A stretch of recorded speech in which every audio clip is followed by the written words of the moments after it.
Hi, my name is Colleen Adrian. I'm here to tell you a little bit about my book. Today it's called Freeing Your Child from Self-Criticism and Perfectionism. And typical signs that parents see in their kids who may be struggling with perfectionism, or their kids are hard on themselves. Maybe they're anxious to try new activities.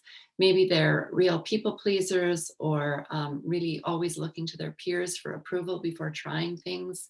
Those kinds of symptoms can be fairly distressing for parents, especially if, like myself, you have some perfectionism in your own background and you know how painful it can be.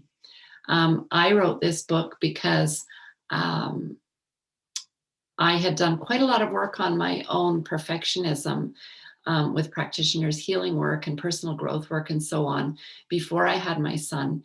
And I actually felt like I had made enough changes so that I wouldn't see the pattern in him.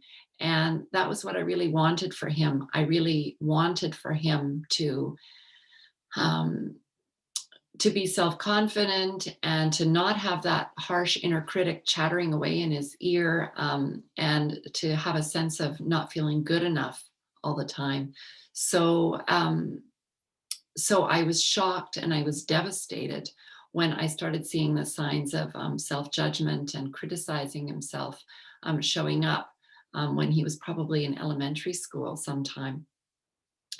Part of the reason that it can be so hard to change the pattern, and it does tend to go from generation to generation. And part of the reason for that is because so many of the behaviors that contribute to perfectionism are actually what I call in the book invisible.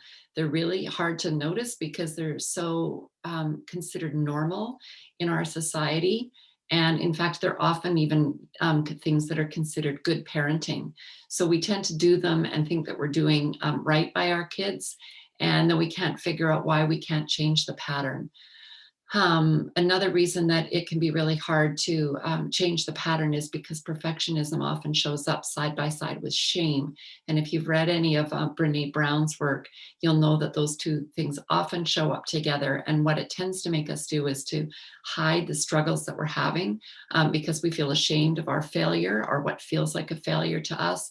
Even if we're laying in the middle of wake in the middle of the night, sometimes with a sense of dread or anxiety about how our parenting is going, we get up the next day and we soldier on and we just try harder.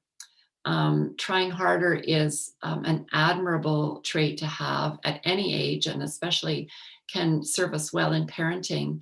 And it's important to know what we need to try harder at and what we need to eliminate if we want to actually make change. So that's what I have really done my best to illuminate in this book.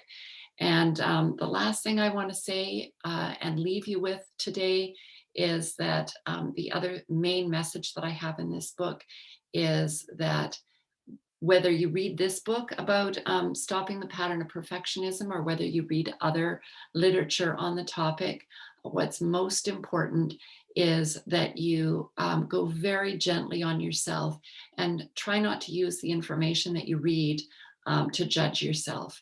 Almost certainly, you'll see something in anything that you read, whether it's my book or another, that makes you think, oh my gosh, I've been doing that all along and I wish I hadn't. And, there is no such thing as perfect. So the antidote to perfectionism is always compassion. And so I'll leave you with that today. If you decide to pick up my book, you can find it on Amazon. And if you have any comments or questions, I'd love to hear them. Pop them in the comments below. Thanks for listening.